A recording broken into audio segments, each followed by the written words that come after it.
Okay, well, let's get started. Good morning. My name is Tegan Hoffman, and I'm the Executive Director of Coastal Quest, and I will be facilitating the webinar today. And I'd like to welcome all of you this morning to the Achieving Coastal 30 by 30 webinar series. Before we begin, I have a couple of announcements to make. First, this webinar is being recorded. Coastal Quest may use the video footage recorded during the webinar for educational or promotional purposes, and the recording of the webinar will be available for viewing following the webinar on our website, and we'll post that. Second, this webinar is being translated into Spanish. You can access the live translation, click the closed caption and translation button at the bottom of your Zoom application and select Spanish, and you can also choose closed caption as well as an option. Third, after each panel presentation, we will be having a Q&A session with our 4 panelists today. So we've turned off our chat comment function for the webinar. We can send out chats to you. So I think Sadie's been making comments for you to see information and share information, and the panelists can share information. But what we plan to do is turn on the Q&A button, and we'll encourage all of the attendees to ask questions through the Q&A button at the bottom of your Zoom application. And we will try to get to as many questions as we can. So let's get started, because we have an amazing group of speakers today focusing on funding priorities for Coastal 30 by 30. So just for a little bit of background, this is our 3-part webinar series, and we have kind of a set of goals across the 3 webinars. We're talking and learning about what are and do multi-benefit coastal 30 by 30 projects and solutions look like, and how do you frame them for different types of coastal funding opportunities? What are public and private donor coastal 30 by 30 priorities? How is coastal 30 by 30 being funded and implemented and achieved at different scales, from local scale to national scale?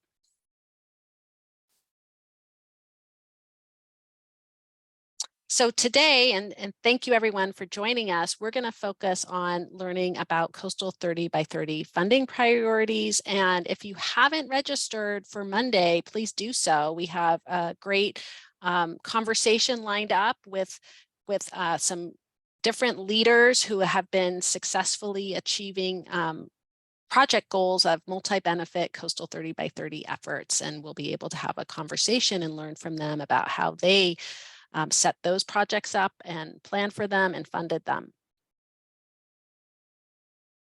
Okay, so again, thank you for joining us this morning. This is our 2nd webinar in the series, and we want to just learn a little bit about you. So before we get started, why don't you fill out a poll that we have and tell us where you're joining from? What is your closest ocean or sea to where you're based?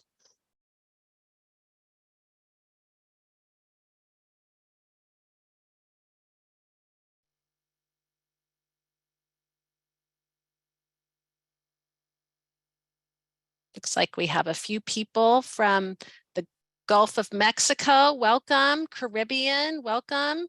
We even have someone as far away as the Indian Ocean, a couple people, and strong majority from the Pacific and Atlantic. And looks like we have a few more people filling out the poll, and then we'll give it one more minute and then we'll end it. All right. Well, welcome everyone. Thank you for joining us. Let's end the poll. Sadie, share those results.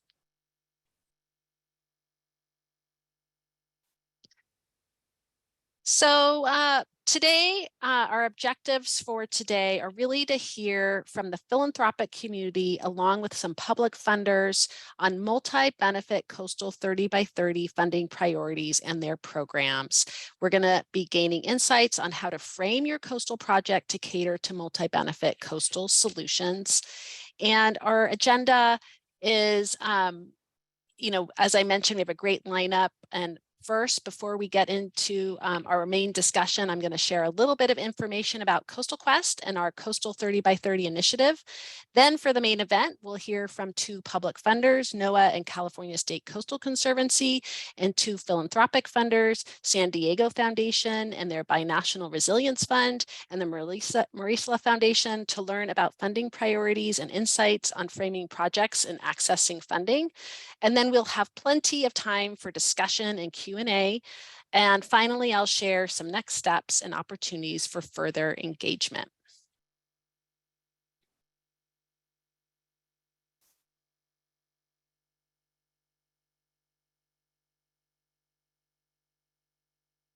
So Coastal Quest is a service-oriented nonprofit that works with communities and governments to build more resilient coasts by inclusive science-based planning, governance, financing, and project implementation for a just, prosperous, and sustainable future. We provide fiscal sponsorship services to support CBOs, collaboratives, and their projects, early leaders, and government partners. I wanted to share a little bit of background about our Coastal 30 by 30 initiative and how we got to where we are today. It started back in 2021 when Coastal Quest hosted with UC Irvine a virtual Coastal 30 by 30 conference attended by over 2,700 participants engaged in coastal work around the world and interested in learning more about Coastal 30 by 30. After the conference, participants reached out to us and wanted to learn more and ask for support and further engagement with Coastal 30 by 30. And so Coastal Quest set out to investigate this further. At the same time, the 30 by 30 movement was growing with a focus to restore, connect, and conserve 30% of lands and waters by 2030. The Biden administration adopted 30 by 30. Multiple states have issued executive orders in the US for state 30 by 30 goals, and massive amounts of new public funding has become available to fund 30 by 30 projects, as well like multilaterals, bilaterals, America the Beautiful earmarked funds, as well as infrastructure dollars. And private philanthropic funding is also beginning to be put towards 30 by 30 efforts and projects. But there hasn't been a focus on the coast or nexus of offshore, freshwater, ridge to reef solutions. And yet 40% of us people around the world live within 100 kilometers of the coast. So there's really an opportunity to target coastal ecosystems and take a multi-benefit approach to achieving Coastal 30 by 30, linking land and ocean efforts, focusing on land-sea connections and critical coastal habitats such as watersheds, bays, wetlands, dunes, and rocky intertidal.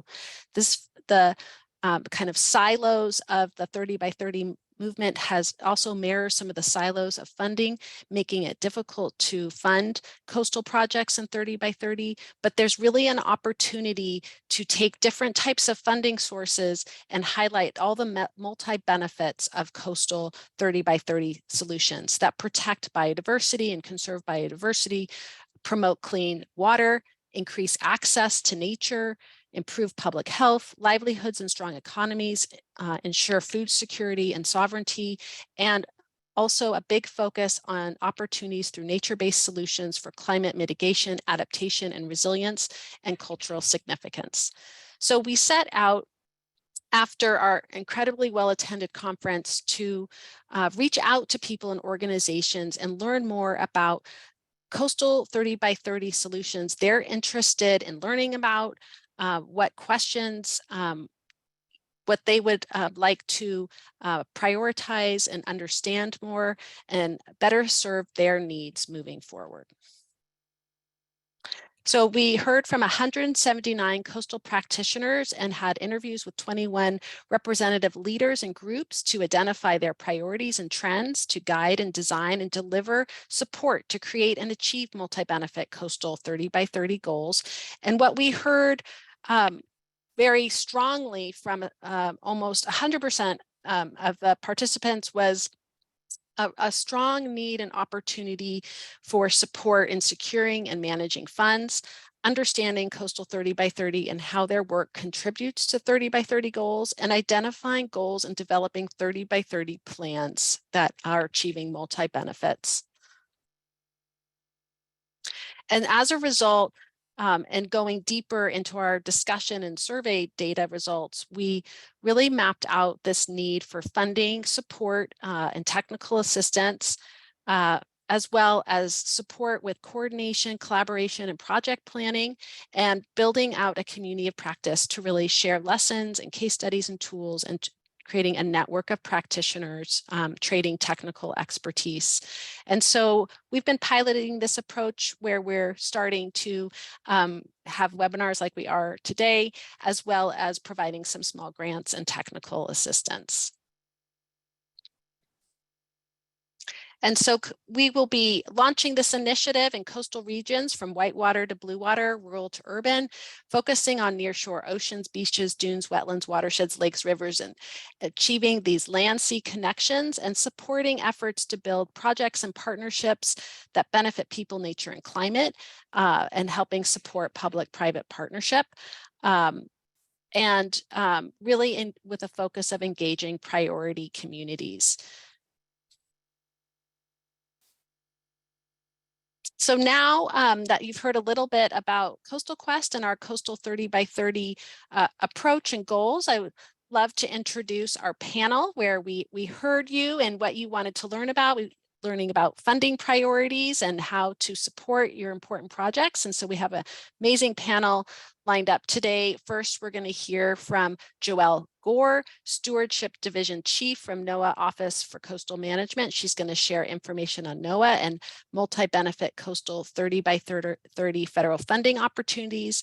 Then we're going to hear from Mary Small, Deputy Executive Officer of the California State Coastal Conservancy, and she's going to share information about the State Coastal Conservancy's coastal funding priorities and opportunities.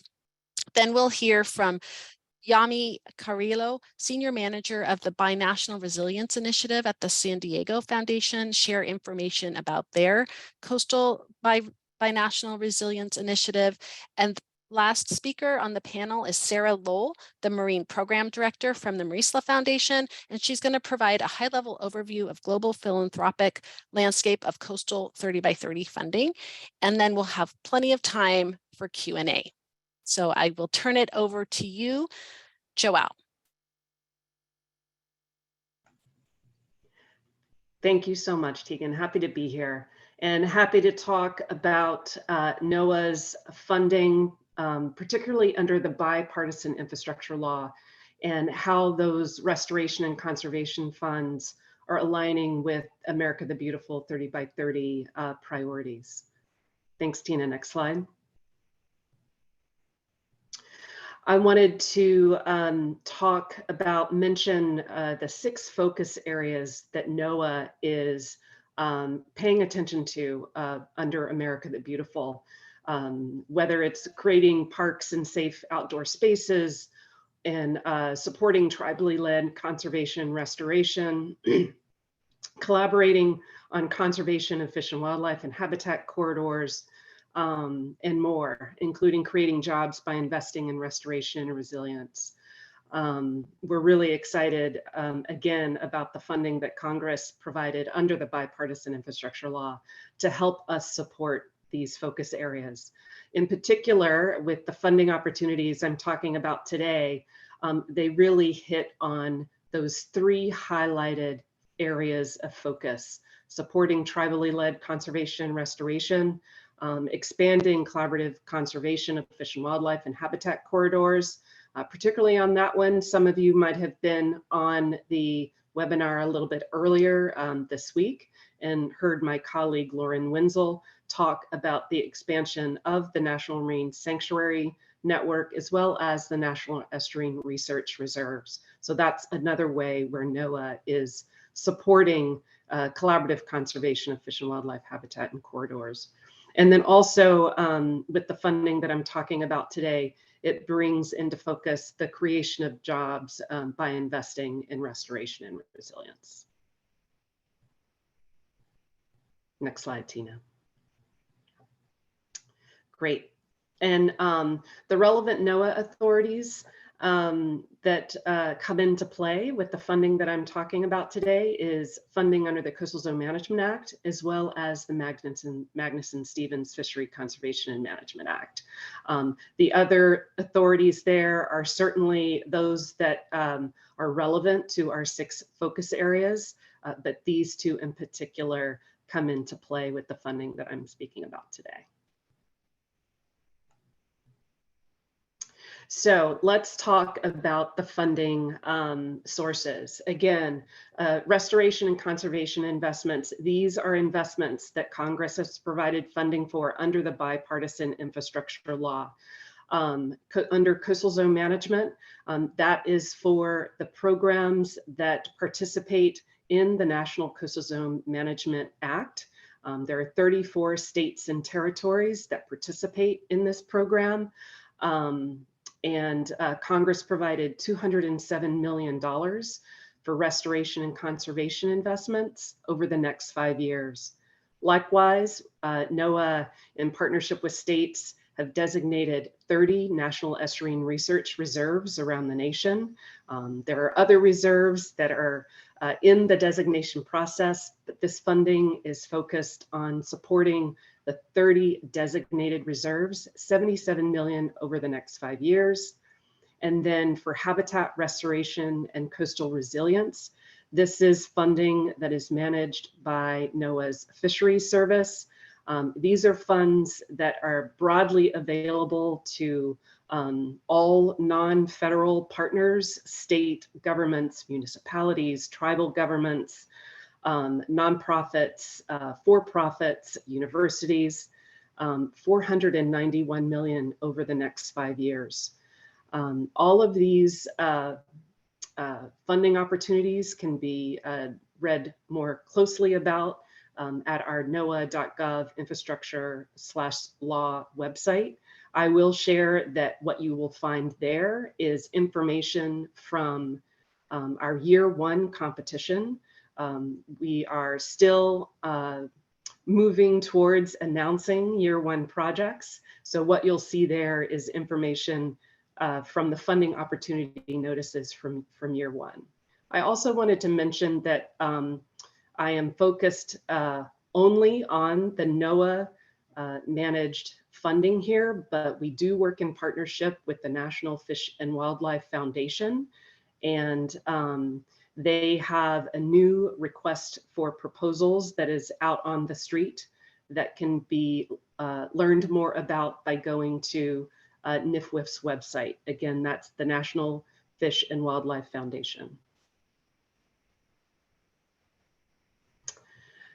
So a simple graphic about nature-based solutions. Again, we're looking not only about these nature-based solutions for these fundings, whether it's living shoreline, restoration of coastal forest, or restoration of corals,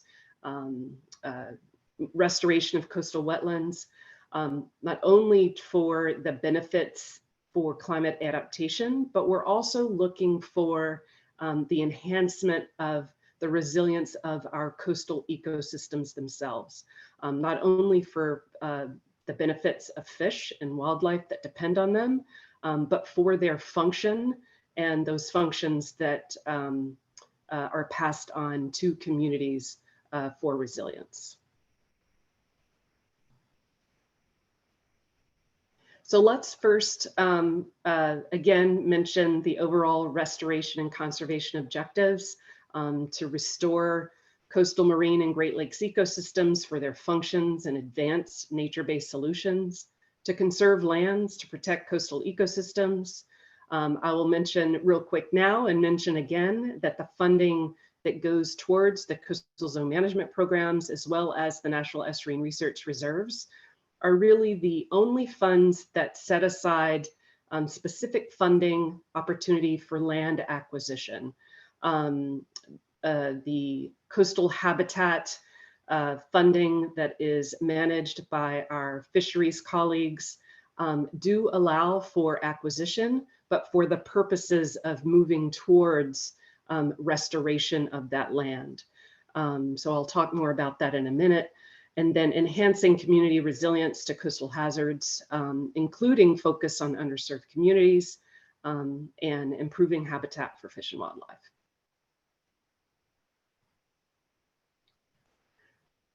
So let's talk first about the funding targeted towards the coastal zone management programs, as well as the National Estuarine Research Reserves. Again, for coastal zone management, $207 million over 5 years. For National Estuarine Research Reserves, $77 million over 5 years. Our office, my office, the NOAA's Office for Coastal Management, is providing this funding and managing this funding, and providing technical assistance for restoration and land conservation. While this funding is directed towards these programs, it is also, we find and encouraging our state partners to work with their partners, whether those partners are state, local, regional governments, tribal partners, universities, NGOs, and others.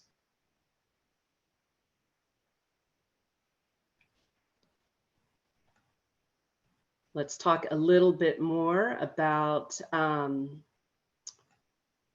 the transformational habitat restoration grants. These are funding opportunities managed by our Office of Habitat Conservation in NOAA.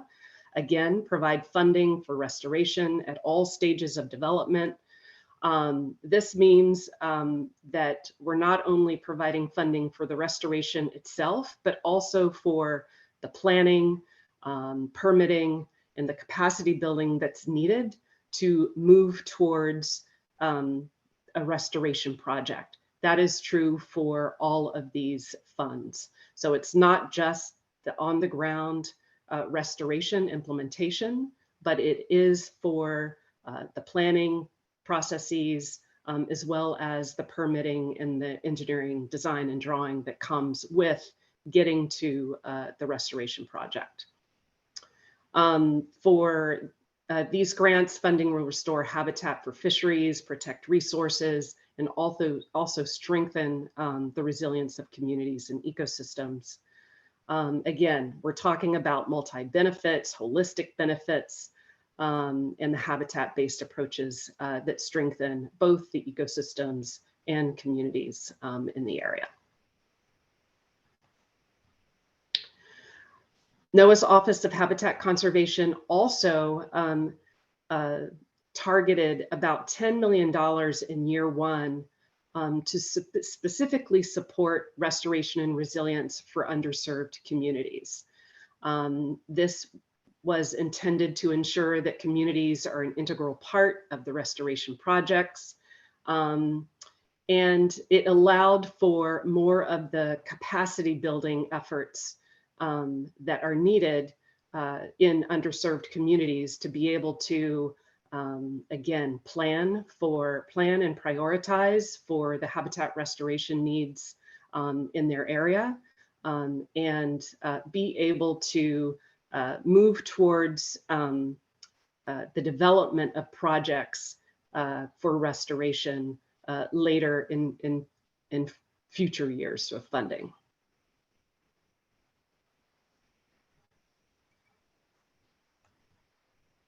So again, these are the ways and these are the funds where we're connecting restoration and conservation with the bipartisan infrastructure law grants with the America the Beautiful focus areas. So again, for all of these funds, there is support for tribal priorities, either directly for those funding opportunities that are targeted to a broader suite of applicants, or in partnership with our Coastal Zone Management and our National Estuarine Research Reserve programs, collaborative conservation, again, through partnerships, and the creation of jobs by a tremendous amount of investment in restoration and conservation across our coastal states and Great Lakes states around the nation. And that's it. Included again, the NOAA.gov infrastructure law website there that again has links to the funding opportunities from year one. and look forward to further discussion. Great. Thank you so much, Joelle. Next, we'll have Mary Small speak. And I think, Tina, you're going to bring up Mary's slides, right?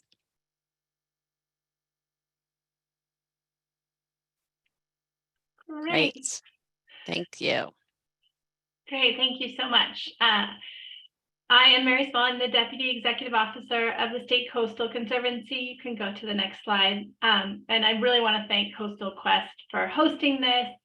And it's great to follow NOAA because the Coastal Conservancy is one of California's coastal zone management agencies.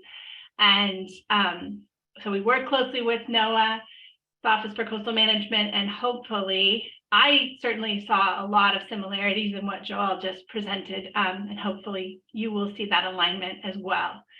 For those of you who are not familiar with the Coastal Conservancy, we are a state agency. Our jurisdiction is sort of the coastal draining watersheds, the entirety of the 9 Bay Area counties, and the entirety of the Santa Ana River watershed. So it's that area in green in the map, a relatively small part of the land area of California, but covers more than 75% of the population.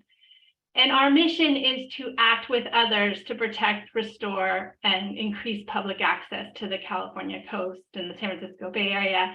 And we always bold the act with others because everything we do in partnership with local governments, nonprofits, tribes, and other stakeholders. We are the project implementation agency within the state's coastal management program. So we really focus on moving forward planning and implementation of these kinds of multi-benefit projects. You can go to the next slide. And in that context, we're really implementing a lot of state and regional plans. You know, for the purpose of this discussion, we see ourselves as the implementation agency for California's pathways to 30 by 30 within our jurisdiction. The actions that we're taking are directly implementing the priorities identified in that plan, but we're also implementing a lot of other state and regional plans that have identified priority actions in our sphere. The next slide. I want to take a little bit of time to talk about our new strategic plan. We spent most of the last year developing a strategic plan, and it's really the roadmap that identifies our goals and priorities, our 5-year vision of what we are hoping to achieve. In the development, we had participation from more than 1,000 different participants through focus groups, listening sessions, online surveys, comment letters, and the plan really was developed with a lot of good input. It's framed around 3 key concepts that sort of set the context. The first is addressing inequity. This plan is really centered on implementation of the Coastal Conservancy's justice, equity, diversity, and inclusion guidelines, and also many of the state's initiatives to do better in addressing inequity in the state. The second piece of the context is obviously the climate crisis that we're facing in California. We are already experiencing the impacts of climate change, and there is a real urgency to implement these nature-based solutions because time is of the essence, and so there's a sense of sort of crisis and urgency there. And then the final piece of context is state funding, and there is right now an unprecedented investment by the state of California in nature-based climate adaptation, which is why I'm here, and I'll talk about that in more details later. I kind of touched on the strategies. It's obviously somewhat redundant. We're implementing these existing plans. We're trying to accelerate action to address the climate crisis. But the third strategy I want to talk about, which is in a little bit of tension with this idea of accelerating action, is really trying to do better in terms of building capacity, investing in meaningful community engagement, and supporting community-led planning to identify these solutions. So next slide. So our plan has 5 goals, and these are really underneath each goal. There's quantified targets of what we're hoping to achieve. Some of them were pulled directly from the state's 30 by 30 plan. And I'll just go through a couple so you have a sense of kind of how we are talking about it. Under the prioritized equity, we identified a target of 35 projects that return power to tribes. So that can be returning access to land, returning title to traditional land, or just empowering the tribes to have a role in stewardship of the natural resources of the state or protection of cultural resources. Also under goal 1, we have a target that aligns with the federal Justice 40 initiative to have 40% of our funding benefit systemically excluded communities. Our second goal is around all of our public access, coastal access work. That includes funding programs that bring people out to the coast, like this adorable girl on my slide, but also projects that build physical infrastructure to improve coastal access, trails, staging areas, things like that. Our third goal is probably more closely aligned with the 30 by 30 conversation. Well, actually, the outdoor access for all is also part of 30 by 30. But this is our kind of more traditional work around habitat conservation, land conservation, and habitat restoration. So one of our goals is conservation of 50,000 acres of land over the next 5 years. The fourth goal is around our Climate Ready program, which is really using nature to help build resilience in California. And our focus areas are nature-based sea level rise adaptation and wildfire resilience. So we can go to the next slide. Here are just some of the kinds of projects, that would be eligible. And I want to spend a little bit of time talking about nature-based sea level rise. I'm going to steal that slide that Joelle showed, because we are working on projects, except for the offshore coral reefs. All of the kinds of projects that she showed are projects that we're actively planning and implementing to use nature to help mitigate the impacts of sea level rise on our bays and estuaries and our open coast. Kind of going from deep subtidal upland, we have been experimenting and implementing oyster and eelgrass projects. We did some of the first projects on the West Coast to see if those projects can not only restore native habitat, but also mitigate wave energy in our enclosed bays and estuaries. We are doing a lot of wetland restoration projects that both protect the inboard levees, and so are part of a whole integrated shoreline protection system, but also are designed to allow that wetland habitat to migrate up the shore with sea level rise. And then we have funded and installed dune restoration projects to help use dunes to protect shore from erosion, and a lot of work in trying to both restore natural sediment regimes, like dam removal projects that will bring sediment back into the littoral cell, and also beneficial reuse of sediment in those wetland projects, so that we are increasing sediment in the system as part of a strategy to adapt to sea level rise. You can go to the next slide. So funding, that's the core of this panel.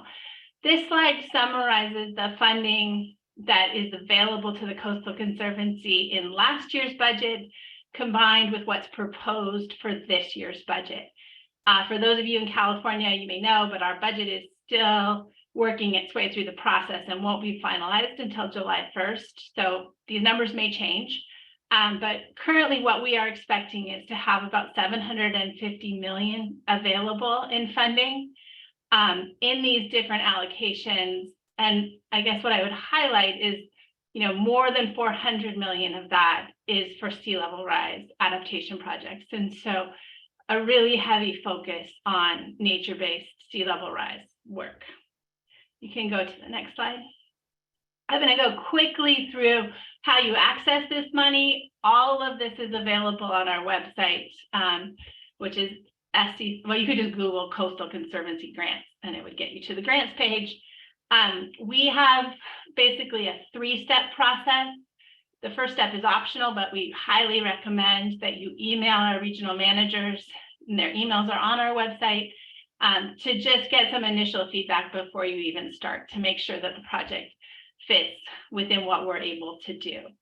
And then we have a short pre-proposal process, and then based on that pre-proposal, we invite people to do a full proposal. So next slide.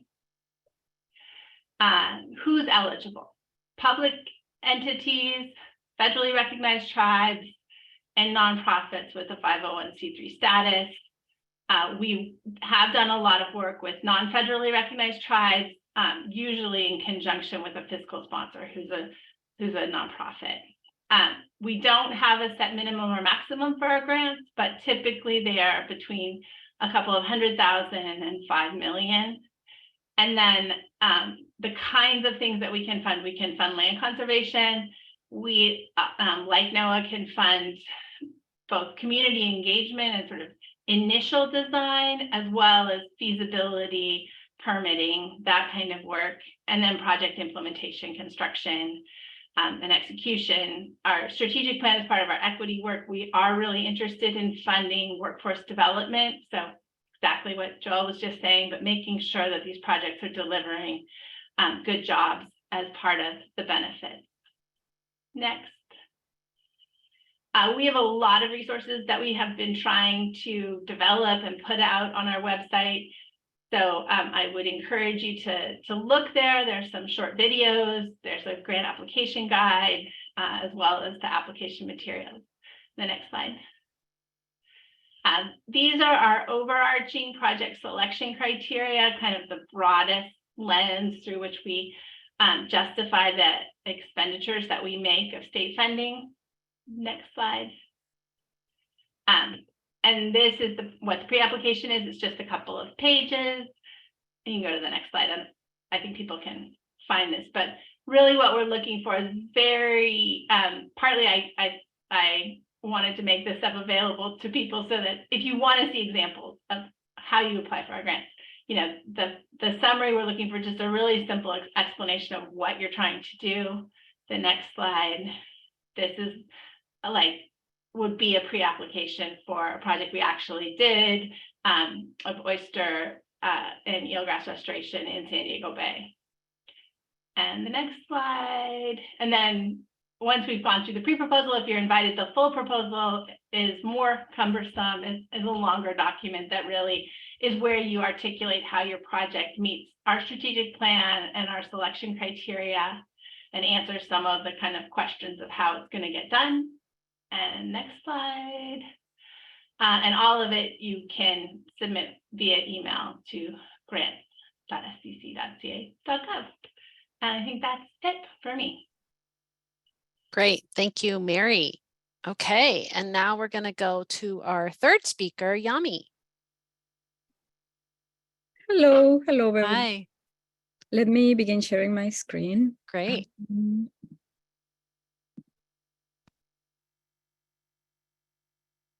Perfect. You're all set. Thank you. So I'm going to be talking about the Binational Resilience Initiative at the San Diego Foundation. Just please note, this is not an initiative only of the San Diego Foundation. We are partnering with other foundations and other research nonprofit institutions here in the area, in Southern California, Northern Mexico. So just a little bit of background, because in this seminar, we're talking about different sources of funding from federal government, state government, but also community foundations and private foundations. So I just wanted to say that San Diego Foundation is a community foundation. That means that we attract and receive and distribute funding from different sources, either from individual donors, corporations, private foundations, governments, and we are a public grant-making charity. We usually, community foundations are place-based organizations, and the San Diego Foundation is no different. We focus in San Diego County. However, we are learning more about how to improve the environment and our connections here, given the big intrinsic connections and connectivities that we have with Northern Baja. So we're deeply engaged with local stakeholders. Our strategic priorities are advancing social and racial justice, fostering equity and opportunities, building resilience in our communities, and thus that's one of the pillars that we are focusing on today. And within the San Diego Foundation, there are many areas of opportunity. Some are for education, some are community investments, but we also have an environmental initiatives area. And here, that's where we talk about different grants that we have available or different programs on climate. Our climate program began in 2006. There are some grants, but none of those are open right now. So the one that is about to open is the Binational Resilience Initiative, and that's why we are here to talk about it. But there are other programs that we have, outdoor access and the food county initiatives. So let me see if this works. I'm going to be sharing just a 1-minute video about what BRE is. Let me know if you can hear it well. Our coastline, natural resources, cross-border economy, and shared cultural identity unite the Cali Baja region.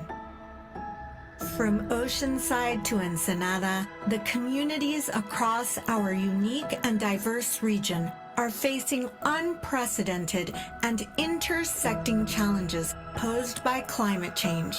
The impacts of these challenges are projected to become more severe in the coming decades.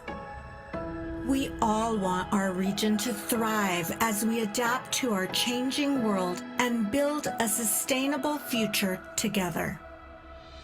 The Binational Resilience Initiative advances a collaborative, community-driven fund focused in the Cali Baja region. The initiative invests in high-impact, multi-benefit projects that help our communities adapt to the region's most pressing challenges.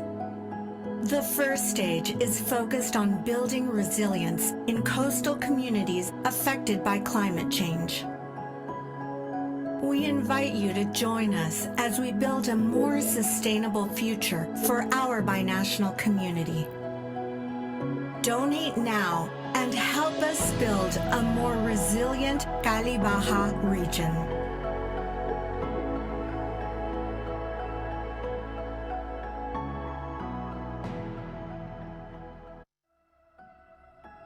Our coastline, natural. Thank you. So basically, that is what a community foundation is. We usually attract and connect with other national funders, state funders, international funders, and showcase them what we can do together in the region of interest, usually where we are here. No, that's why this video is not only talking about what BRE is, and I'm here to talk about the grant-making opportunities that we have upcoming, but it's also a tool that we use for our own fundraising so that we can bring more resources to our region for coastal resilience. So basically, BRE is an initiative that began probably a year ago between the International Community Foundation, San Diego Foundation, the San Diego Regional Climate Collaborative, and Resilient Cities Catalyst, to really address our region's cross-border climate vulnerabilities. Now, we want to empower binational collaborations between civil organizations, researchers, academic institutions, community leaders, and other stakeholders, because one of the things that we have realized is that we share ecosystems across political boundaries, especially on the coastal region. Freshwater, groundwater resources, wildlife, all coastal resources are really fluid across borders, and is in particular in the Cali Baja region, in this area between San Diego County and all the way down to Ensenada, San Quintin area. Our connections in terms of ecosystems, social, family connections, but also economic and commercial interconnectedness really make us one region. And that is one of our strengths. And that's why binational, this is a binational initiative.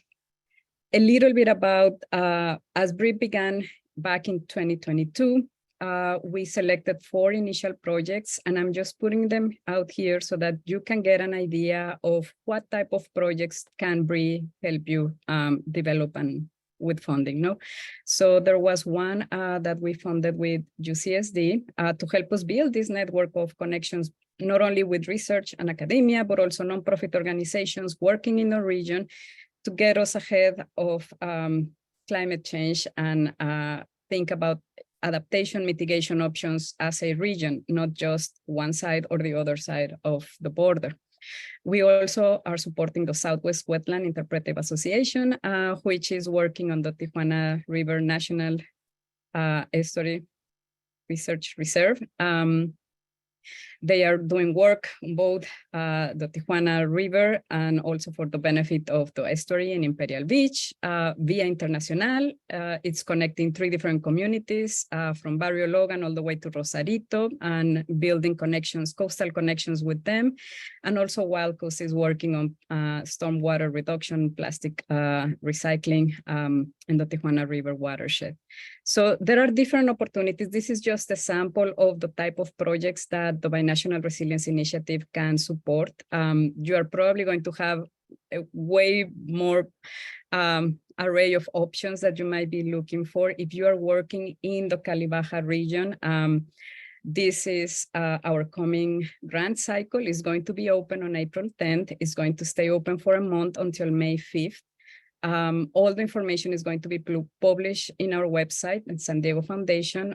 The online application, we have a portal. Everything is, the applications are going to be online, submitted online through our portal, and it opens on April 10th. You are going to receive invitations and the public announcements before that, but just wanted to share that we are going to be focusing on coastal resilience to help all regions understand climate change on coastal communities and build solutions together. We want to see demonstration of binational collaboration. So look for your partners. They don't necessarily have to be working in the same project. You can have parallel projects coordinated. There are different options in terms of how can you demonstrate binational collaboration. So you can always reach out to us and ask us questions about it. The geographic focus is San Diego County and the coastal communities from Tijuana all the way down to Ensenada, San Quintin, and lead applicants have to be nonprofit organizations in the US or donatarias autorizadas in Mexico. But really, we're really looking to be able to support tribal communities and other partnerships that are out there. So we just have to find the ways, as Mary may say, sometimes we work with fiscal sponsors. That's also okay for us. So another thing that I wanted to announce is that BRI, as we usually call it, because we are forming a community-led advisory group. So if anybody is interested in being part, on being a member and help us guide the initiative for the next years, help us even make recommendations on new grants and new projects that we can support over the coming years, please let me know.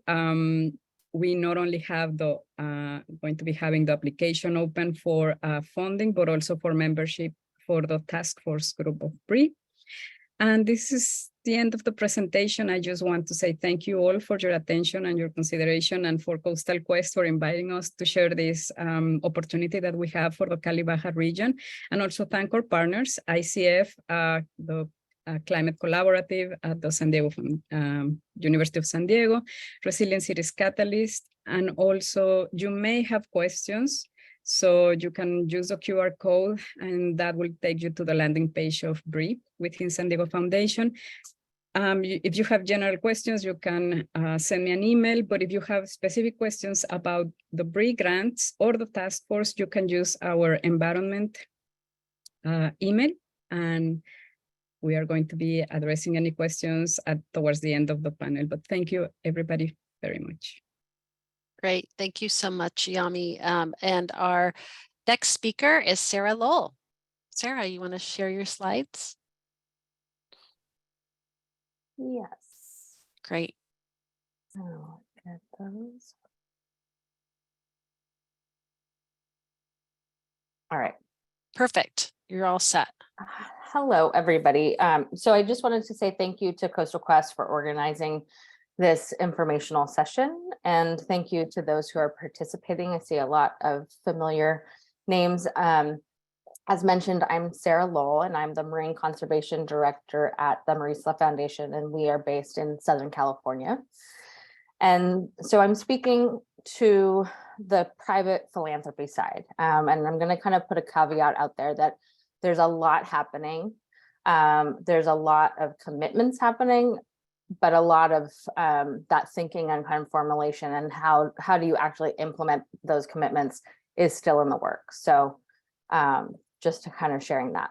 So private philanthropy has so far to date been instrumental in getting that global commitment, as well as national and subnational commitments for 30 by 30. Some of the leaders include the Weiss Foundation, who seeded the Campaign for Nature, along with Oceans 5 and Ocean Kind, who are really coordinating the campaign to get that 30% target at the UN Biodiversity Convention. And so with that, kind of simultaneously, there have been major commitments being put out on the table. And this is a point in our the history of our sector that more private funding is available than ever for marine protected areas and other effective conservation measures. We're looking at over $10 billion in private philanthropy that has been committed, with some of that being in partnership with other sectors. So I won't go kind of detail by detail here, but I did want to highlight some of the major commitments that have been made.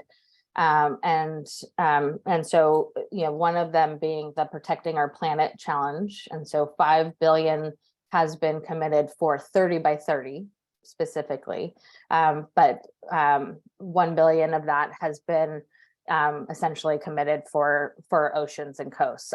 I really tried to lobby them to do an equal percentage of ocean coverage to land coverage in that, i.e. 70% of that $5 billion, but they didn't really listen to me.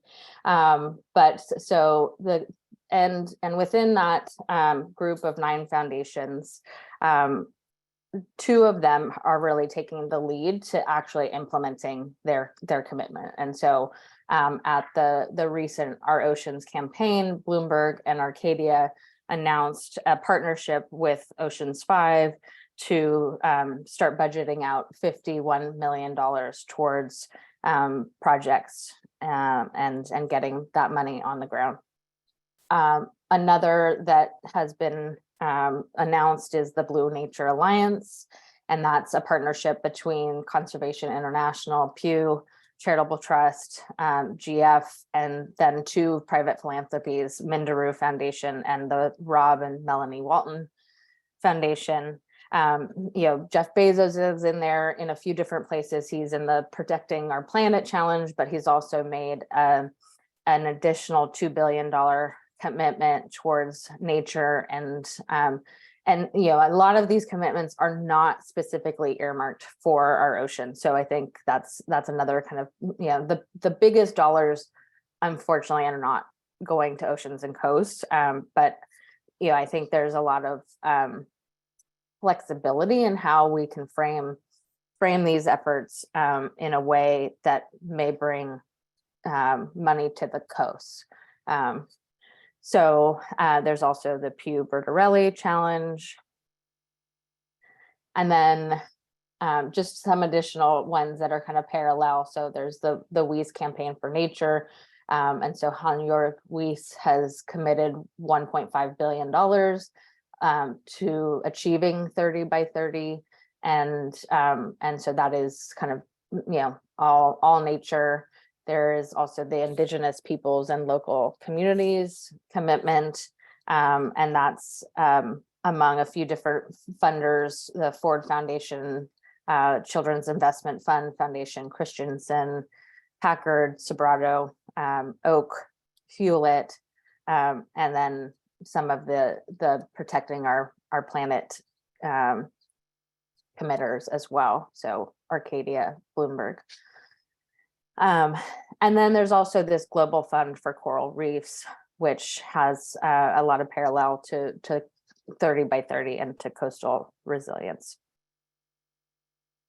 And so, and I just want to say, kind of going back to this again, we have a large task at hand, and private philanthropy is not going to be the lone, we don't have the ability to do all of it. And so the partnerships with government, here in the United States and California, like my fellow panelists, are going to be really important. And, I think what private philanthropy can do is help kind of prime the pump and get some of these projects actually to the point where they are ready to accept federal or state funding and government and multi and bilateral funding. So we do have a really important role in kind of the early phases of this work.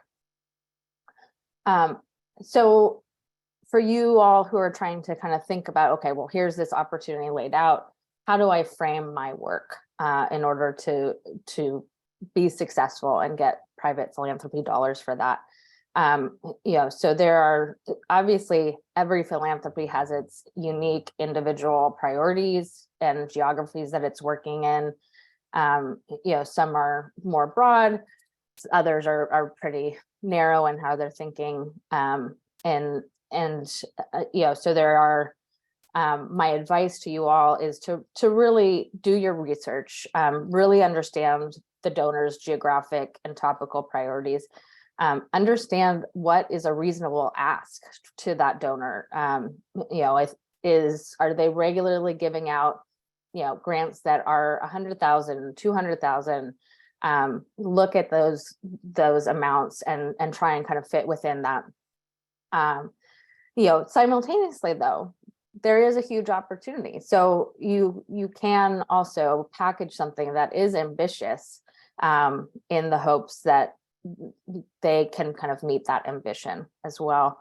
And then, cultivate the relationship with donors. This kind of goes without saying, but it is surprising that sometimes I get complete cold call proposals in where, somebody has sent in a proposal and I've never ever had a conversation with them. I've never come across this organization.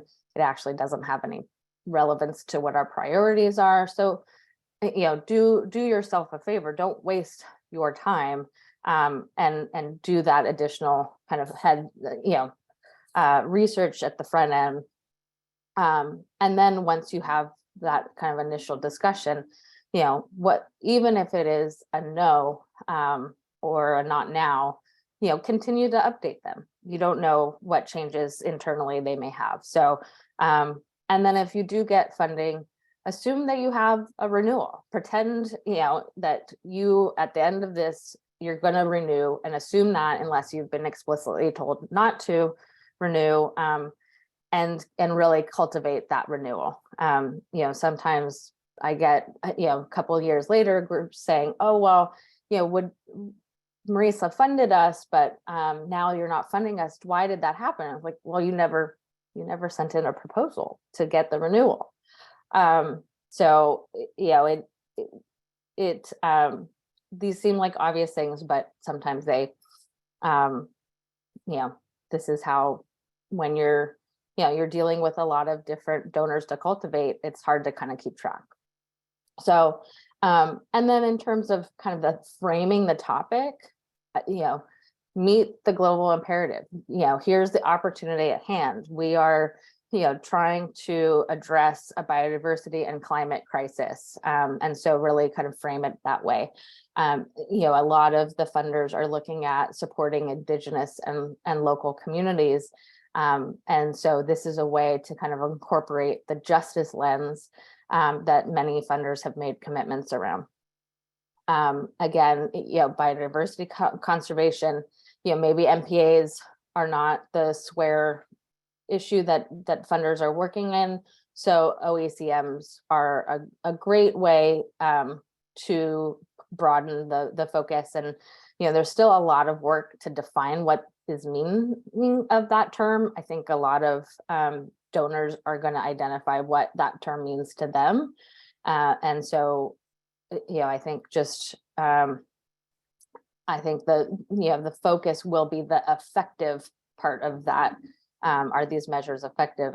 And so, I think that's an important, and then, food security, but this is not an exhaustive list. There, Tegan shared at the beginning kind of the multi-layer benefits of coastal resilience, and there's a lot of ways to share this.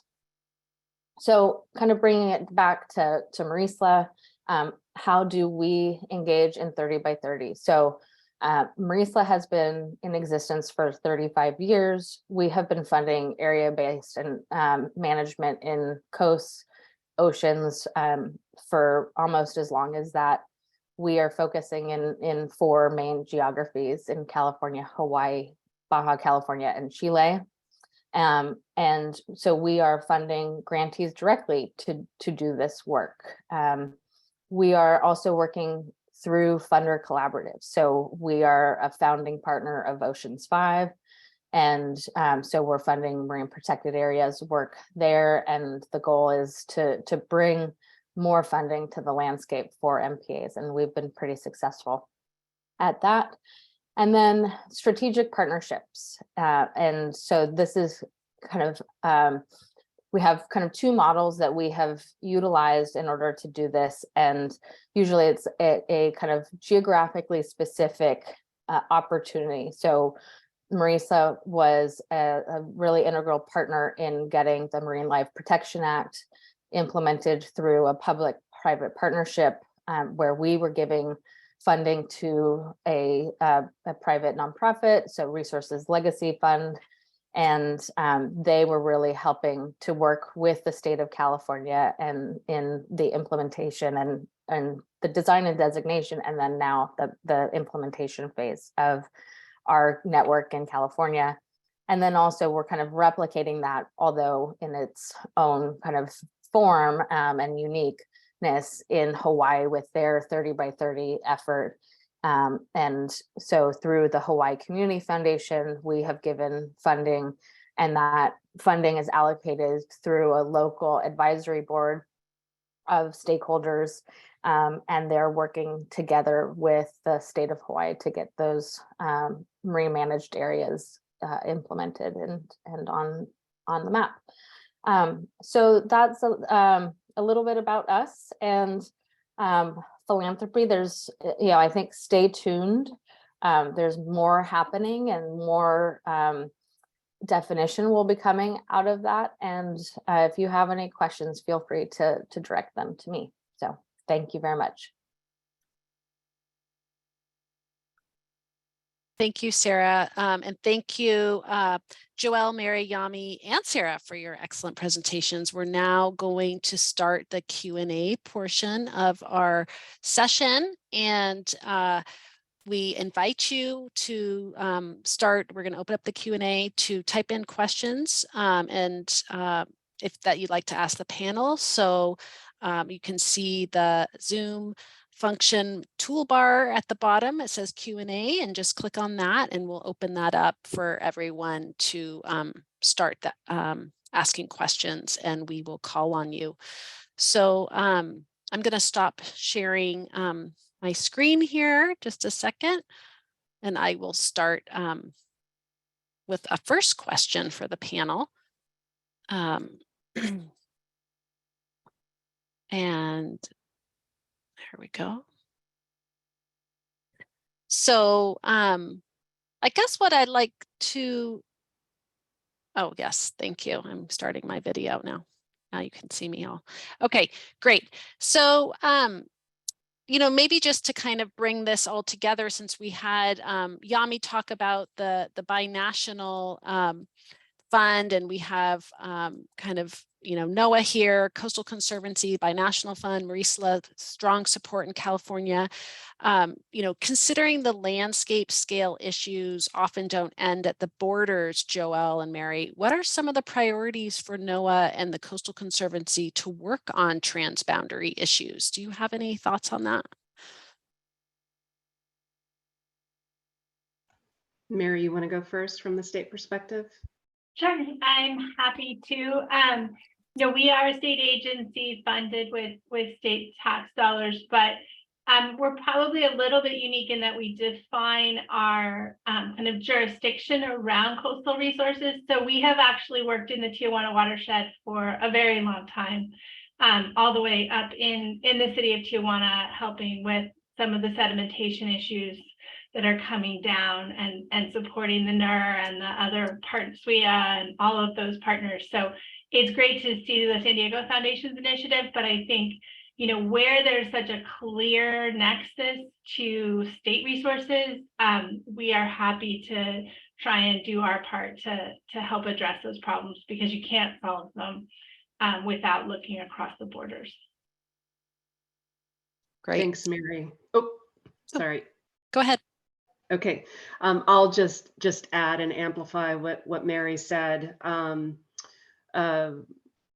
While the funds that NOAA is supporting are for US based, certainly where there's been transboundary planning that has happened, we see that, as both Mary and Yami mentioned, the Tijuana National Estuarine Research Reserve.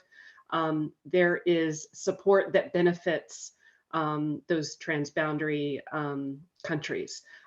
Same with our Great Lakes partners and Atlantic partners that border with Canada.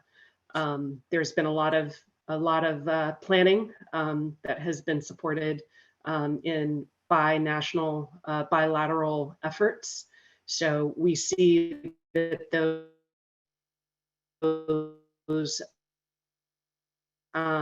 even though towards US entities, we see that there are benefits on both sides. And also, I'll just mention, we're talking international transboundaries, but certainly state boundaries as well. For the funds that I mentioned, there are opportunities to collaborate across states. There are details and nuances and how to do that through kind of a funding approach, but certainly we would welcome applications that are beneficial across state boundaries as well. Great, thank you. And I'm going to turn to a question from the audience, and I think we're going to try and invite the question, the person who wrote the question, to ask this. And I can just say that based on our experience at Coastal Quest, we've been helping write and support agencies, local government agencies and state agencies in writing grants. I mean, as well as community-based organizations. This is a huge challenge. And I'll come back to a question I have around that. But Zach Wasserman, you want to ask your question, kind of following up on this? I invite you to ask live. We're going to open up the mic. Can you hear me? Yes. I am the chair of the San Francisco Bay Conservation and Development Commission, and we have adopted and are in the process of expanding Bay Adapt, which is a framework and guidelines for developing a shoreline adaptation and resiliency program to address rising sea levels. One of the critical needs is for local planning by city planning and county planning agencies, and many of them simply don't have the funds to do that. Typically, philanthropic organizations are not giving funds to government agencies. So the question is whether the funds you have identified are in fact making grants to public agencies for those purposes. Great. Thank you, Zach. Mary, do you want to start? Yeah, I'm happy to start. I mean, I would first note that the Coastal Conservancy is a major funder of Bay Adapt, and that work, we're happy to help support that. There is a lot of funding in the state budget, not really directly through the Coastal Conservancy, through the Ocean Protection Council, and in the past, there's been funding through the Coastal Commission to provide grants to local governments. I think the need is, as Zach rightly points out, is enormous. So that's probably not enough, but I would say the state has stepped forward with a great deal of grant funding for local governments. And I think the other piece that I'll just take this opportunity to identify, we're really interested in these nature-based projects.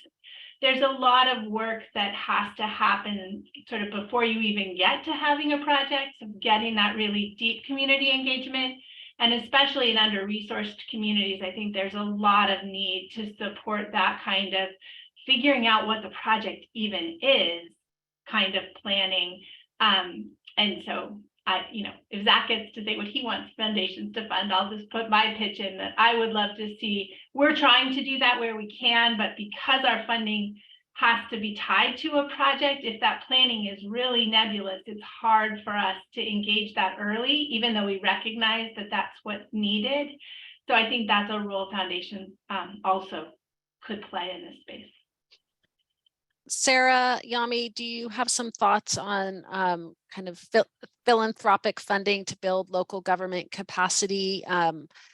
And I mean, Zach's focused on the Bay Area, but this is beyond the Bay Area. It's an issue that we've seen and we've been working on. But yeah, I mean, I think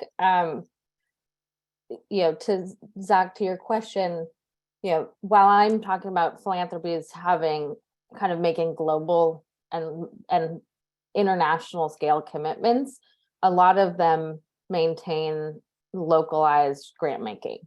And so, I know that the Packard Foundation and the Moore Foundation, both Bay Area, have a local grants program that essentially is outside of their,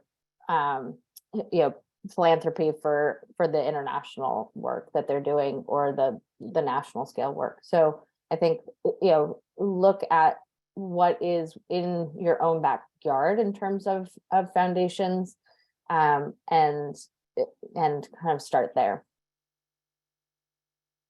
And thank you for the opportunity, Tegan, Zach. One of the key differences, I would say, of community foundations is that we can support and participate and also be fiscal sponsors.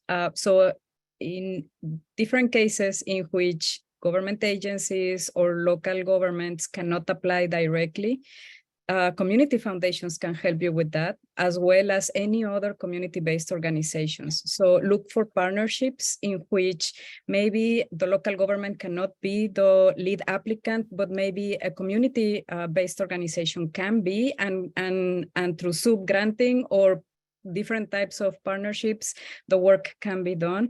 From the perspective of the San Diego Foundation, we are in general very flexible. We understand that the need for planning and the need for long-term, it's also one of the key issues that our community-based organizations face, and also local governments.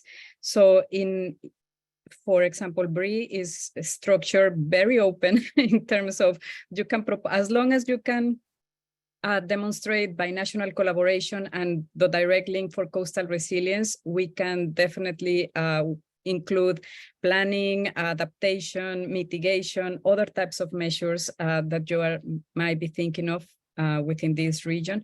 But just look at us as partners. Not only as funders, we are partners, and sometimes we can, if we cannot support that project in particular, we can also try to help you think who else we may know who might.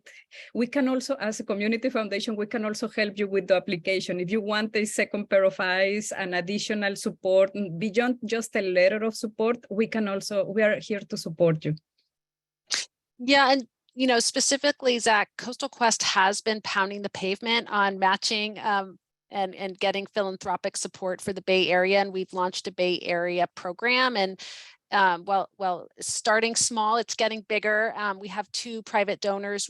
One of your team members has joined us in funding as an advisor 9 small grants to underserved community CBOs, where we're working with them. And the funding from the private donors has also helped us support counties and cities in writing grants and helping convene for leveraging the public dollars and helping with convening and grant writing. And also we've done a couple partnership MOUs. So Coastal Quest is really focused on this. And I would love to talk with you more about how we can be a partner and kind of continue to build the program more effectively to serve the Bay Area's needs, because it is a challenge, and we think there's like a need for public-private partnership, and we're experimenting with how to do that, and even actually in the process of signing an MOU with the county. But I think there's a lot more ways to do that we have actually learned from conservation, and how to do that. And so how do we do this for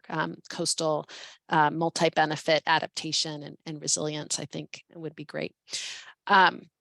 So moving on to another question that we have from the audience. We have, how about Daniel Glusenkamp? You want to ask your question?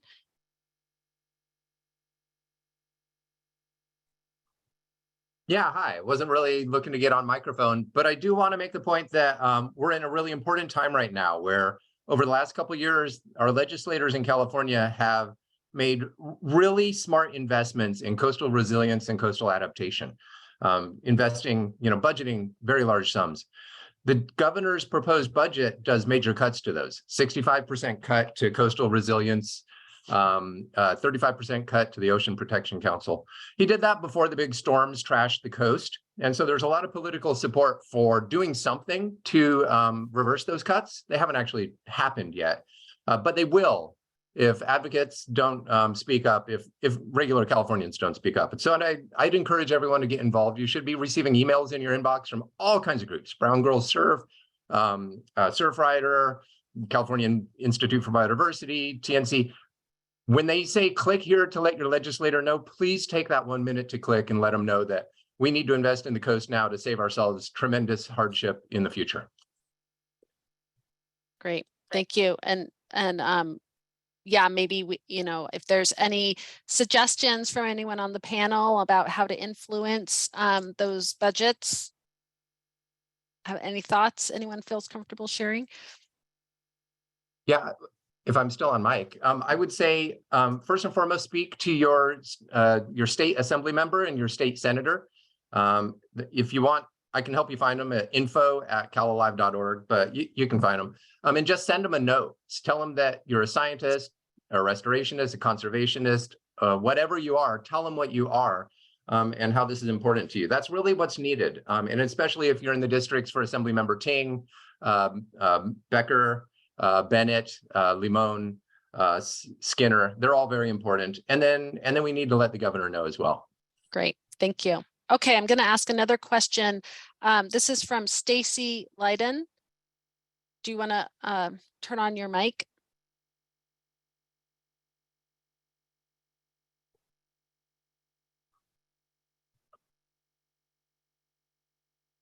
I can also ask the question. Okay.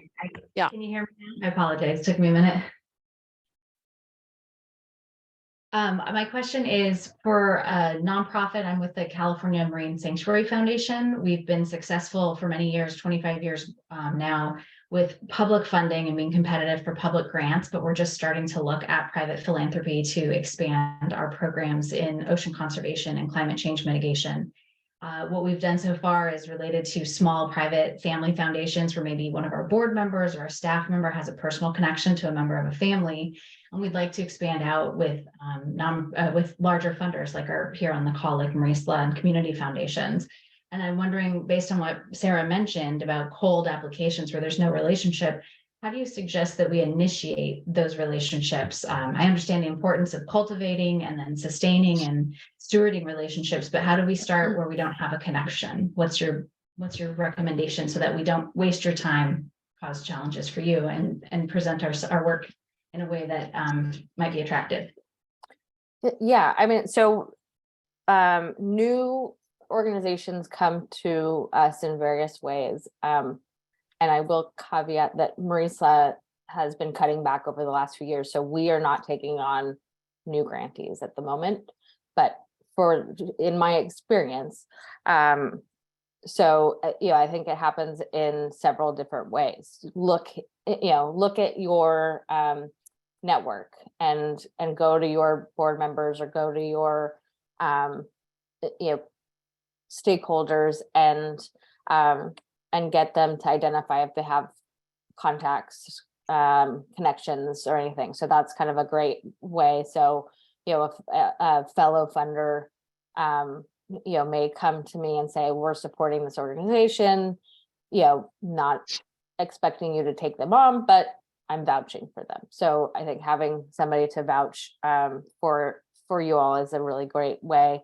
If you don't have that, you know, email is a you know, a great way to start. You know, I think if you have something worthwhile sharing, then, you know, say, I just wanted to make sure that you saw this new report or this new win that we have had, and would love to set up a time to talk more about it. So, you know, but I mean, we are getting those requests all the time. It's really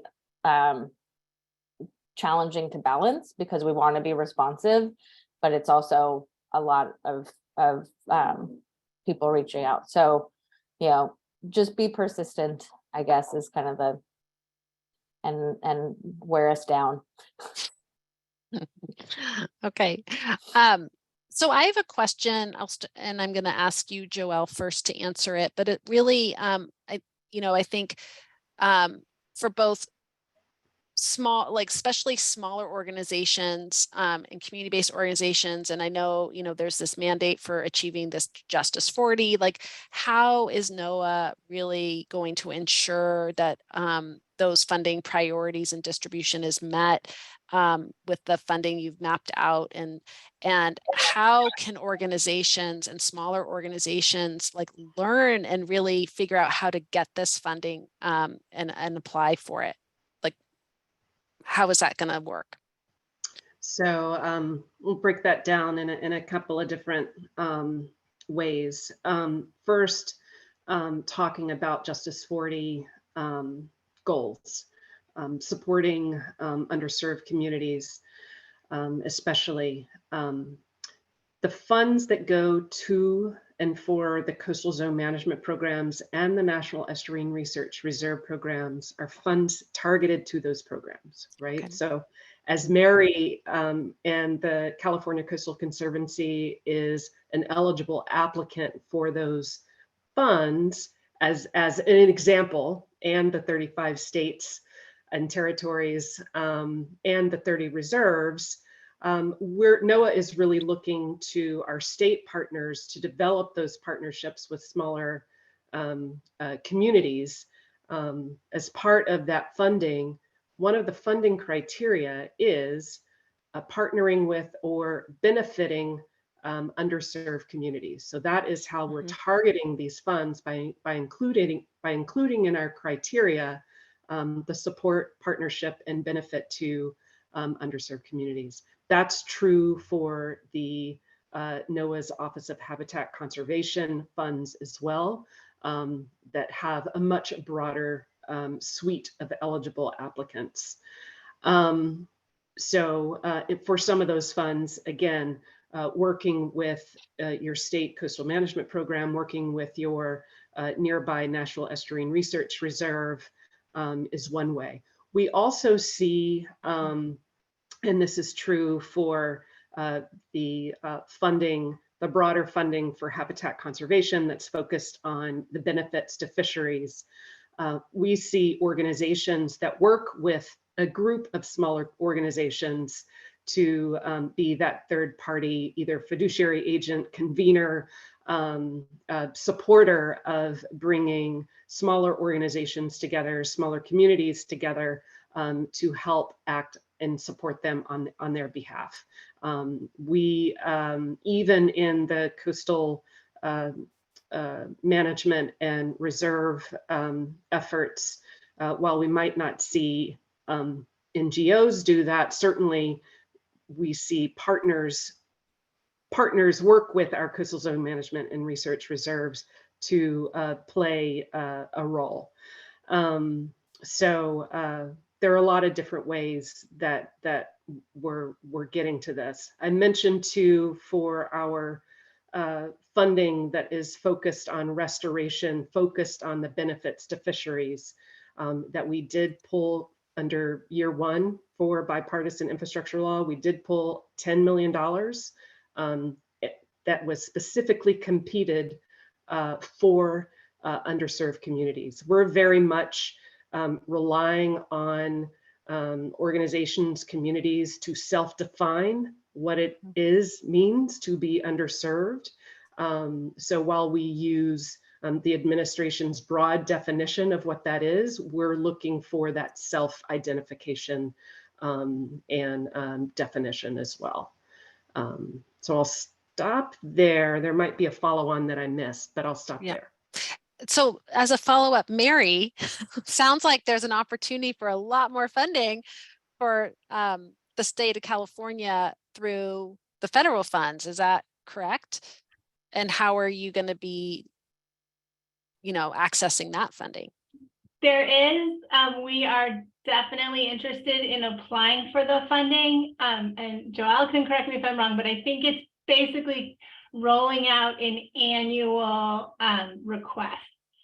So, and it's a little bit just tricky from our side because we haven't seen yet the exact details of what the request would need to look like that'll probably go in this summer. But we are trying to tee up projects. So yes, if people have ideas for projects that sound like they fit Joelle's funding priorities, please send them my way. So we should reach out to you. You can reach out to me and we will try and see. I mean, I think it's not, there is some work involved in applying for these federal grants. So we will probably try and be strategic and apply for those that seem the most competitive. We are really interested in pursuing that funding for sure. So go ahead. I'll just add real quick. Mary pointed out the strategic and priorities, right? Part of what we're looking for in terms of the on the ground projects, restoration and land acquisition, is that those projects are prioritized, identified in some planning effort, in some plan, whether it be a state, local, or regional plan, that there's been an effort to identify and prioritize the need for that investment. So that helps, that's part of the criteria that we look at. So that helps, and that will then be part of the criteria that Mary and her peers around the nation are looking at as well. So emphasizing that. However, I mentioned during the presentation that the NOAA funding also allows for planning efforts, or is eligible for planning efforts, that planning, engineering, and design. So there is room and space to apply for funding for that planning so that those spaces and places can be identified and prioritized for funding. So just so if I understand that correctly, Joelle, what you're saying is the state agencies can apply for planning funds in partnership with local government or CBOs. And so if we have, so for example, if Coastal Quest has an idea, or a BCDC, or, from Zach, I'm just making this up, that they could partner with Coastal Conservancy, or, BCDC, I think is an agency in its own right, can apply directly and get some of those funds. But that's correct. Okay, but in partnership. Got it. Okay, so it is kind of funding that will then go to the state, and then the state will disperse funding to partners on the ground to do the work. For our fisheries directed funding, those organizations can come straight in as a primary applicant.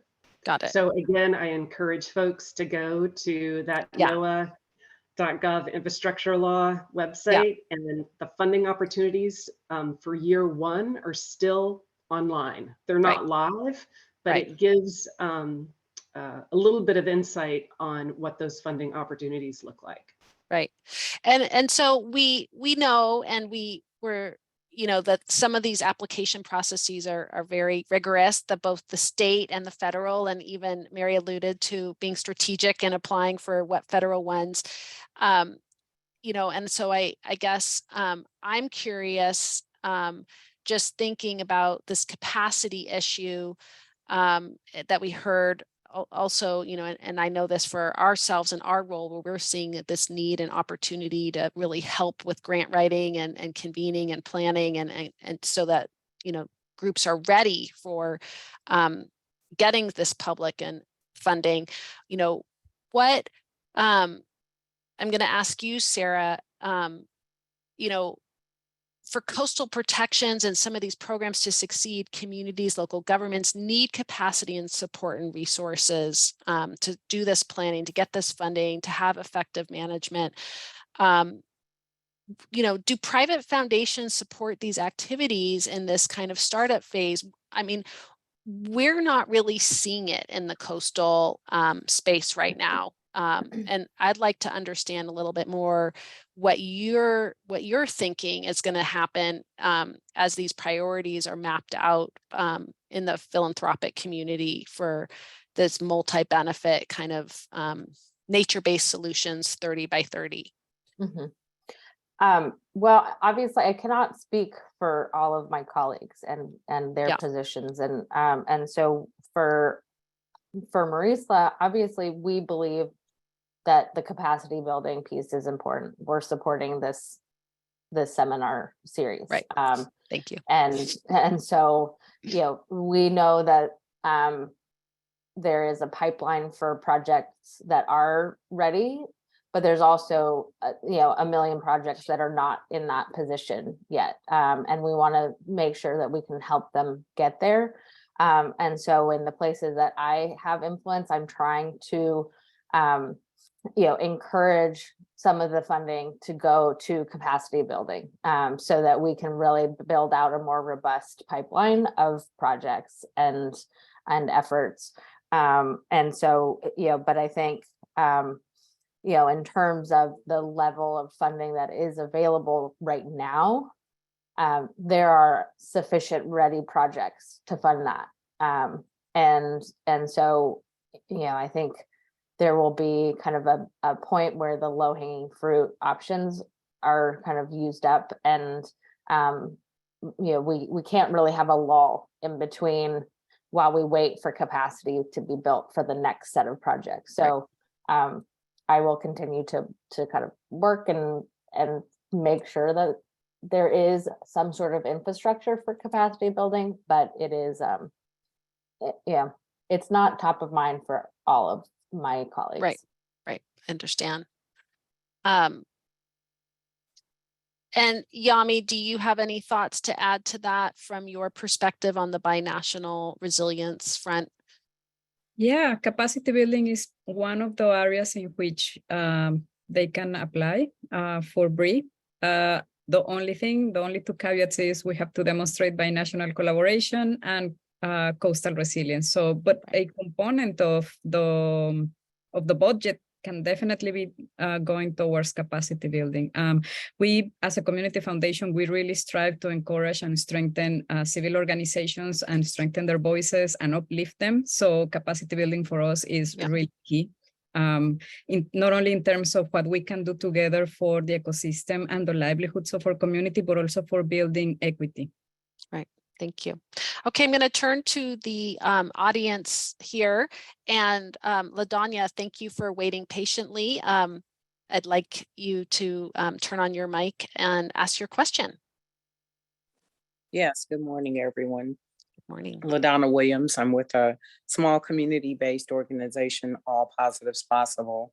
And I placed in the Q&A a question that really is an important issue that has been affecting our small community-based groups. And I appreciate, I believe it was Joelle that kind of expanded a little bit on self-identification. If I'm not mistaken, she mentioned self-identification, how we identify our communities.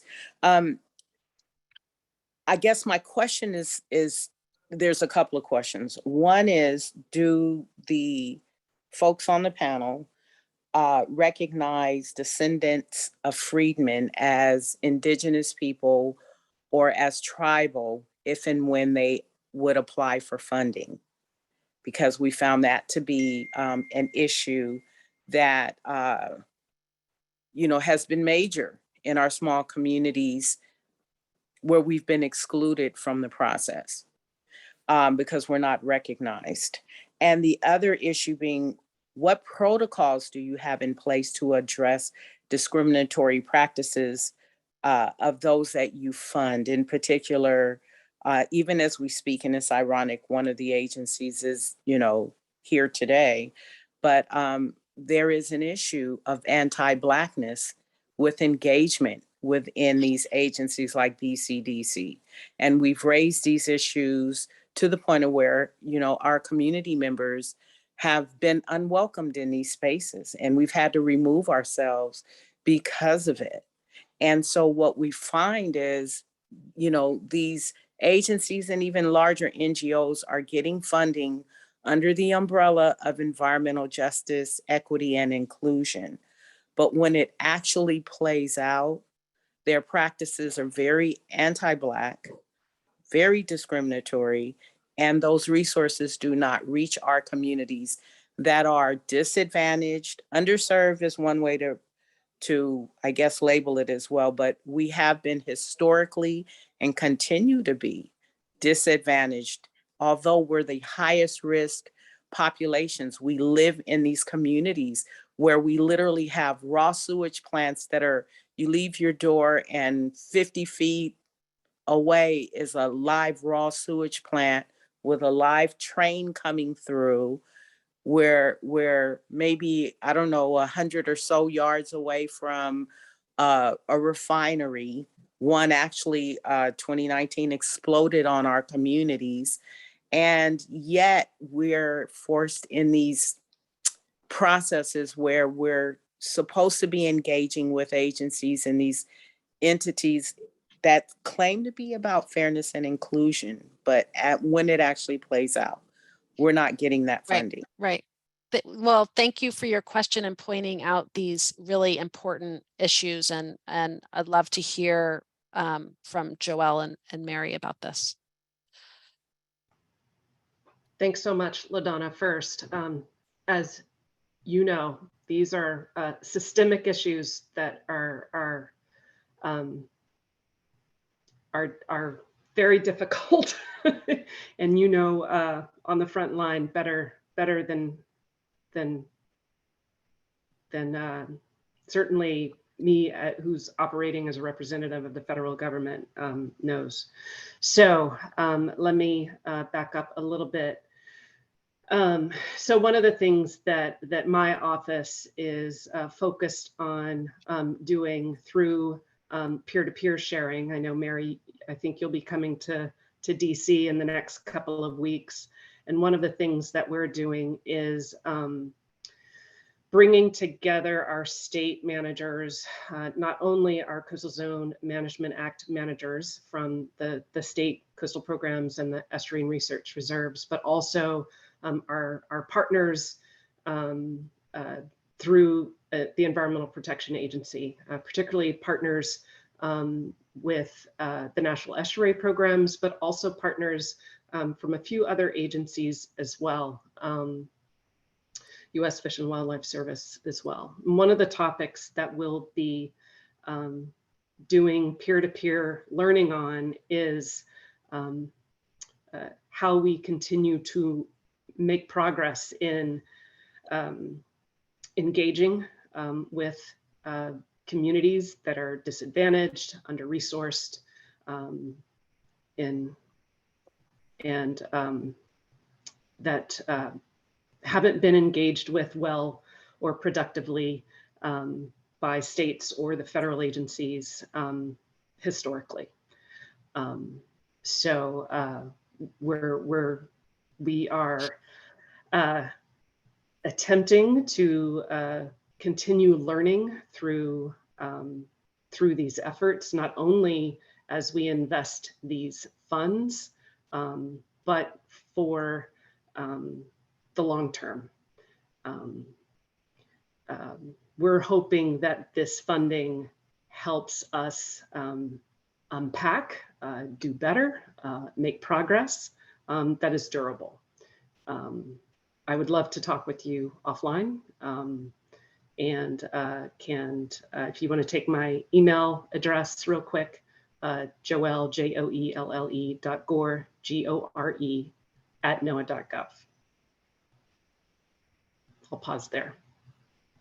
And certainly if you have any follow-ups that I didn't hit, or anything else that you want to mention, please do. Mary, any? Sure, thanks, Joelle, and yes, thank you for the question. And I think, and for rightfully calling us to account, we have not done a good enough job as the state of California. I can certainly say that. And as Joelle said, I think we are trying to do better. We are probably still not doing enough or doing things as well as we could. I think there's a lot of learning going on, and I understand for the communities who have been underserved by government for a long time that patience is rightfully wearing thin. And so it may not be much comfort to hear that we are trying to do better. But I think we have to start there and own that. And I think I tried to touch on some of it. I mean, I feel like we are trying to figure out how to better directly support community-based organizations. To give some sort of more specific examples, we administer funding for the San Francisco Bay Restoration Authority. We have a separate grant track that is about that's for community-based organizations.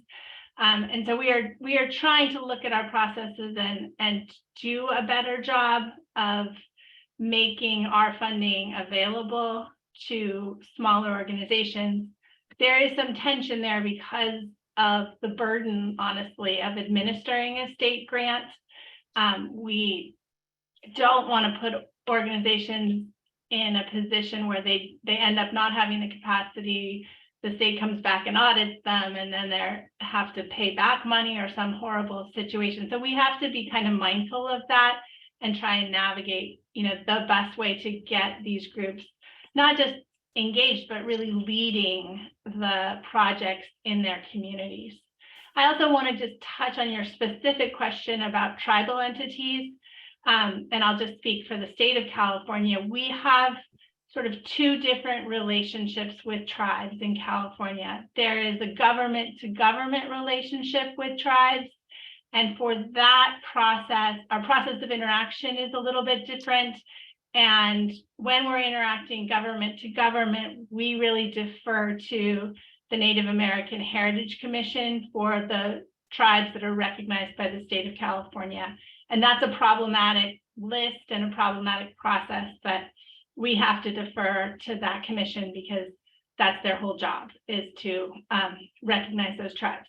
That being said, we work with a lot of intertribal nonprofits or intertribal organizations and recognize them as tribal descendants, and work with them but not in the government to government track, if that makes sense, that just as tribal representatives in California. So that's sort of how we try to balance that, and it usually leaves people dissatisfied.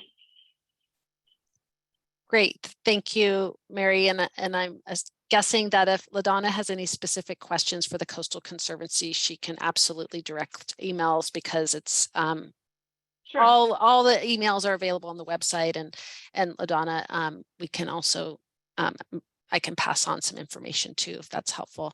I'm going to go to the next question. David Grubb, would you like to ask your question?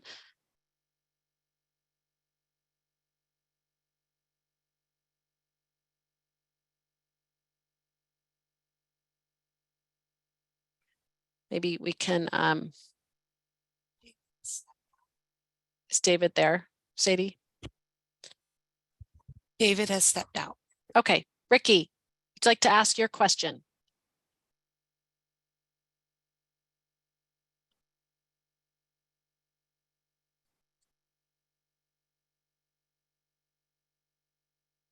I can ask Ricky's question if she's not there.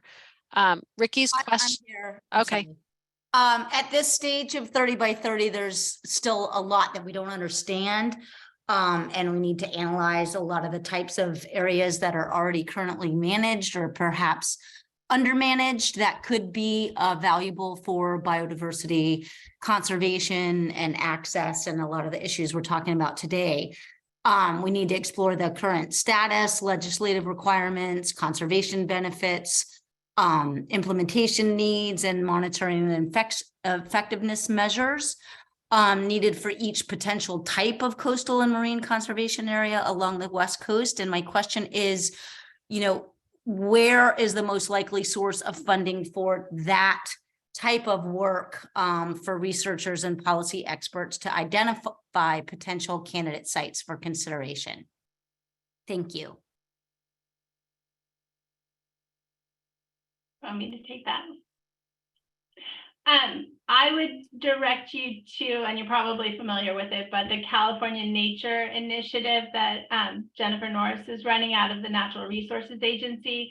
That's really the state central planning hub for its 30 by 30 initiative, and it is pulling together a lot of that data, definitions around conservation and sort of the status of lands. And so I'm not aware whether they're providing grant funding or how they're engaging with researchers, but I think that's the hub of where that work is happening on the marine sector. And Sara may want to speak to this, through the marine protected areas, there is a decade of research that has gone into that, evaluating that program. And so maybe that's a little bit ahead of the land. Yeah.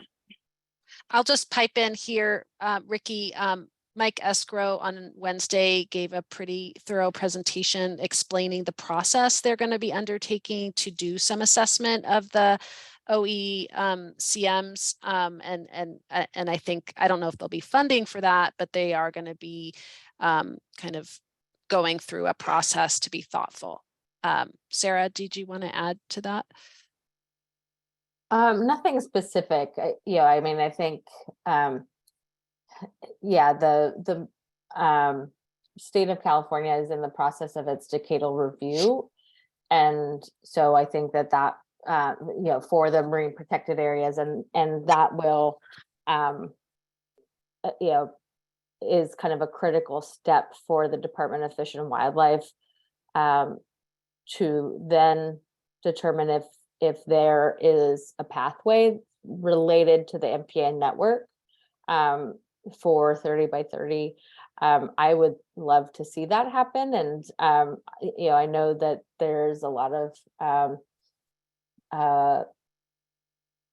heartburn around that topic as a whole, but I think they are looking at what are kind of parallel sites and ways to change designation of other, so not particularly state designated MPAs, but looking at that. I think to Mary's point, there's a lot of thinking about it. And how do you kind of patch together what exists? How do you improve what exists to bring it up to the fully protected status? And then how do we kind of look at new opportunities? Great, thank you. And I think we have time for one more question. And I guess I would just ask each of you to talk about, like, how would you like to see kind of public-private partnership move forward, more effectively? How, for NOAA and Coastal Conservancy, what do you see as the role of philanthropy and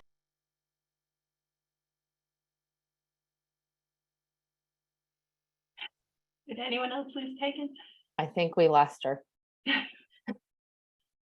I'll pick up the thread. I think I heard Okay. Tegan ask what the role of philanthropy. I'm gonna quickly turn over to our philanthropic partners on the call, but I just wanted to reflect on part of what I heard as a NOAA funder, and how excited I am to hear both Sara and Yami speak today, because I think there is so much need in those early stages of efforts to pull communities together to convene and provide capacity to help do planning and identify priorities and needs, especially where in those instances where the capacity is low, as Mary talks about the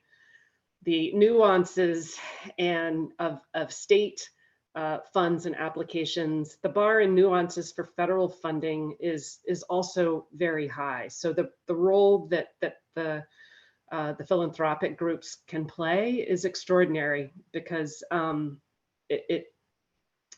we don't have a lot of power and influence to change those funding processes.